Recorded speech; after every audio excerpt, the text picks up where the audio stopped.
আল্লাহ ডেকে বললেন, ইব্রাহিম দেখি হৃদয়ে কার জন্য দরদার ভালোবাসাটা বেশি। যাও আমার সন্তুষ্টির জন্য ৮৬ বছর বয়সে পাওয়া কলিজার টুকরা দুধের বাচ্চা ইসমাইলকে জবাই করে আমার খুশি অর্জন করো।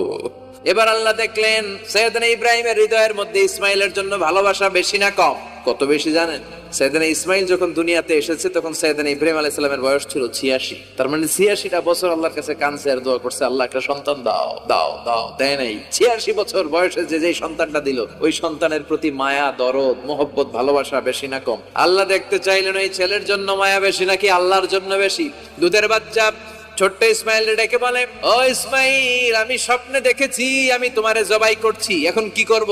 আমার আব্বা যদি আমার কইতো, আপনার বাবা যদি বলতো, আব্বা তোরে তো দেখছি স্বপ্নে জবাই করি, আমরা কইতাম, আব্বা আমার দেখেন না, আমার বড়ডারে দেখছেন। আমরা বলতাম, ছোটডারে দেখছেন, ওইডারে জবাই করেন, মাইজ্জাডারে করেন, বড়ডারে করেন, আই ন আই হাইতান্ন।